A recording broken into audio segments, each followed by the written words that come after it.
ଆପଣ ଘରର କୌଣସି ସାଜସଜ୍ଜା ସାମଗ୍ରୀ କିମ୍ବା କୃତ୍ରିମ ଗଛ ବା ଫୁଲ ଘରେ ରଖିବା ଉଚିତ ନୁହେଁ। ପ୍ରବେଶ ଦ୍ୱାରରେ ରଖିବା ବି ଠିକ୍ ନୁହେଁ, କାରଣ ଏହା ସକାରାତ୍ମକ ଶକ୍ତି ଘରେ ପ୍ରବେଶ କରିବାରେ ବାଧା ଦେଇପାରେ।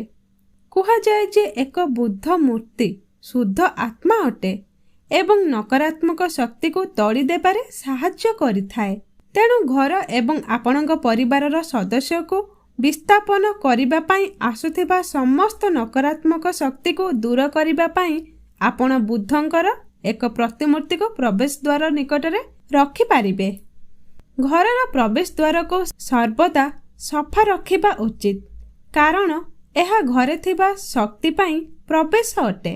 ଏକ ପରିଷ୍କାର ପ୍ରବେଶ ଦ୍ୱାର ଏବଂ ସୁସଜ୍ଜିତ ଗେଟ୍ ସକାରାତ୍ମକ ଶକ୍ତି ଆକର୍ଷିତ କରିବ ଏବଂ ଧନକୁ ମଧ୍ୟ ଆକର୍ଷିତ କରିବ। ଲିଭିଂ ରୁମ୍ର ବି ପରିବେଶ ଠିକ୍ କରିବା ଜରୁରୀ। ଏହା ମଧ୍ୟ ସେହି ସ୍ଥାନ ଯେଉଁଠାରେ ଆମେ ପ୍ରଥମେ ଅତିଥିଙ୍କୁ ସ୍ୱାଗତ କରୁ। ଲିଭିଂ ରୁମ୍ ହାଲୁକା ଛାଇ ରଙ୍ଗ ସହିତ କରାଯିବା ଉଚିତ, ଯେପରିକି ହାଲୁକା ଗୋଲାପୀ, ଧଳା, କ୍ରିମ୍ ସହିତ ଧଳା ପୁଷ୍ପ। ପ୍ରତ୍ୟେକ ରଙ୍ଗର ନିଜସ୍ୱ ସକାରାତ୍ମକ ପ୍ରଭାବ ରହିଛି। ହାଲୁକା ଗୋଲାପୀ ଶୁଦ୍ଧତା ଏବଂ ଧଳା ଉଷ୍ମତା ଆଣିଥାଏ।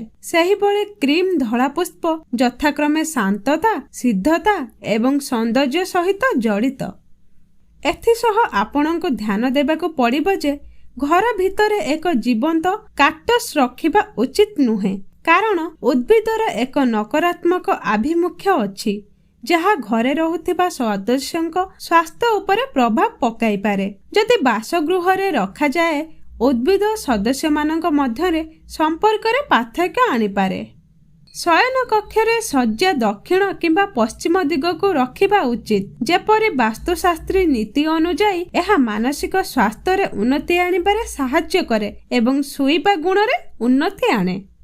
ଶୟନ କକ୍ଷ ପାଇଁ ଆଉ ଏକ ଅସୁବିଧା ହେଉଛି ଏକ ଦର୍ପଣ କିମ୍ବା ଟେଲିଭିଜନ ଶଯ୍ୟା ଆଡ଼କୁ ମୁହାଁଇବା ଉଚିତ ନୁହେଁ। ଏହା ପଛର କାରଣ ହେଉଛି ଶୋଇବା ସମୟରେ ଏକ ଦର୍ପଣରେ ମନୁଷ୍ୟର ପ୍ରତିଫଳନ ଘରକୁ ନକାରାତ୍ମକ ଶକ୍ତିକୁ ଆମନ୍ତ୍ରଣ କରିପାରେ ଏବଂ ପରିବାର ସଦସ୍ୟଙ୍କ ମଧ୍ୟରେ ପାର୍ଥକ୍ୟ ଆଣିପାରେ।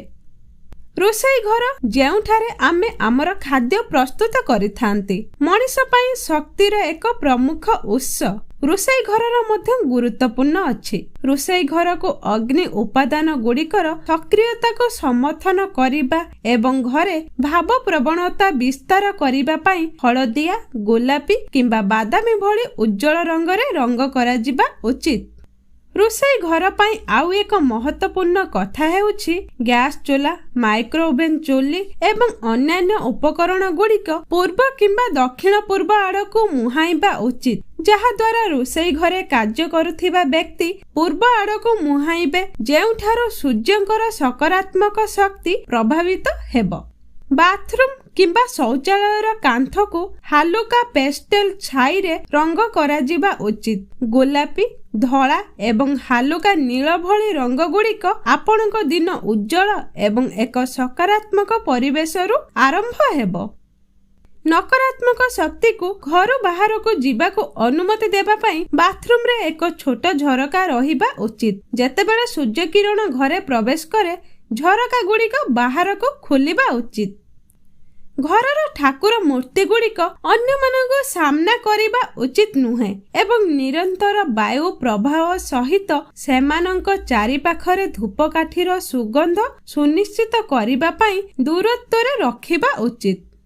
ପୂଜା ପ୍ରକୋଷ୍ଠର ରଙ୍ଗ ପୂଜା ପାଠ ପରିବେଶକୁ ଆରାମ ଏବଂ ଶାନ୍ତ କରିବା ପାଇଁ ଘରେ ସକାରାତ୍ମକ ଶକ୍ତିକୁ ସ୍ୱାଗତ କରିବା ପାଇଁ କୋଠରୀଟି ଅନ୍ୟମାନଙ୍କ ମଧ୍ୟରେ ଧଳା, ନାଲି ଏବଂ ହଳଦିଆ ଭଳି ହାଲୁକା ଛାଇରେ ରଙ୍ଗ କରାଯିବା ଉଚିତ।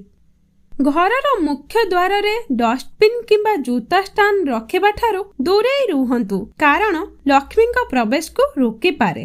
ଆହୁରି ମଧ୍ୟ ଡଷ୍ଟବିନ୍କୁ ଉତ୍ତର ପୂର୍ବ କିମ୍ବା ପୂର୍ବ କୋଣରେ ରଖିବା ଉଚିତ ନୁହେଁ, କାରଣ ଏହା ଆପଣଙ୍କ ମାନସିକ ସ୍ୱାସ୍ଥ୍ୟ ଏବଂ ଚିନ୍ତା ପ୍ରକ୍ରିୟାରେ ବାଧା ସୃଷ୍ଟି କରିପାରେ, ଯାହା ଆପଣଙ୍କୁ ଅଧିକାଂଶ ସମୟରେ ଟେନସନ ଅନୁଭବ କରିଥାଏ। ସେହିଭଳି ଦକ୍ଷିଣ ପୂର୍ବ କୋଣର ଡଷ୍ଟବିନ୍ ମଧ୍ୟ ଧନ ସଂଗ୍ରହ ସୁଯୋଗକୁ ବାଧା ଦେଇପାରେ। ଅଧ୍ୟୟନ କକ୍ଷ ପୂର୍ବ କିମ୍ବା ଉତ୍ତର ପାର୍ଶ୍ୱରେ ରହିବା ଉଚିତ। ଆହୁରି ମଧ୍ୟ ଦର୍ପଣରେ ପୁସ୍ତକ ଗୁଡ଼ିକର କୌଣସି ପ୍ରତିଫଳନ ହେବା ଉଚିତ ନୁହେଁ। ଏହା ଛାତ୍ରଛାତ୍ରୀ ମାନଙ୍କର ଉପରେ ଭାର ବଢାଇଥାଏ। ପରିବାରର ସମସ୍ତ ଏକାଠି ଥିବା ଏକ ଫଟୋ ଘରର ଉତ୍ତର ପୂର୍ବ କାନ୍ଥରେ ଟଙ୍ଗା ଯିବା ଉଚିତ, କାରଣ ଆପଣଙ୍କର ଚିତ୍ର ପରି ବନ୍ଧନ ସମାନ ରହିବ ଏବଂ ଘରର ସକାରାତ୍ମକ ଆଭିମୁଖ୍ୟ ବଜାୟ ରହିବ। ଚନ୍ଦନ କାଠକୁ ନିଜ ଘରେ ରଖିବା ଉଚିତ, ଯେଉଁଠାରେ ପରିବାରର ସଦସ୍ୟ ଏହାକୁ ବାରମ୍ବାର ଦେଖନ୍ତି। ଚନ୍ଦନ କାଠ ଦୁନିଆର ଦ୍ୱିତୀୟ ମହଙ୍ଗା କାଠ। ଏକ ଆରାମଦାୟକ ସୁଗନ୍ଧ ଅଛି ଯାହା ଘରେ ସୁସ୍ଥ ସମ୍ପର୍କ ସୁନିଶ୍ଚିତ କରି ଉତ୍ତେଜନାକୁ ଦୂର କରିଥାଏ। ଘରର ପ୍ରବେଶ ଦ୍ୱାରରେ ନୀଳ ଆଖି ରଖନ୍ତୁ। କୁହାଯାଏ ଯେ ନୀଳ ଆଖି, ଯାହା ଅତି ମନ୍ଦ ଆଖି ମଧ୍ୟରୁ ଗୋଟିଏ, ଘରକୁ ଈର୍ଷାପରାୟଣରୁ ରକ୍ଷା କରିଥାଏ ଏବଂ ପରିବାରର ସଦସ୍ୟମାନଙ୍କୁ ସୁରକ୍ଷା ଦେଇପାରେ। ସମସ୍ତ ନକାରାତ୍ମକ ଶକ୍ତିକୁ ଘର ଭିତରକୁ ଆସିବା ବନ୍ଦ କରିଦିଏ। ଦର୍ଶକ ବନ୍ଧୁ, ଆମ ଭିଡିଓ ଯଦି ଭଲ ଲାଗିଥାଏ, ଆମ ଭିଡିଓ ଯଦି ଆପଣଙ୍କର କିଛି ବି କାମରେ ଆସୁଥାଏ, ଆମ ଭିଡିଓକୁ ନିଶ୍ଚିତ ଲାଇକ୍ କରନ୍ତୁ। ଆମ ଚ୍ୟାନେଲକୁ ନିଶ୍ଚିତ ଥରେ ସବସ୍କ୍ରାଇବ କରନ୍ତୁ। ଧନ୍ୟବାଦ।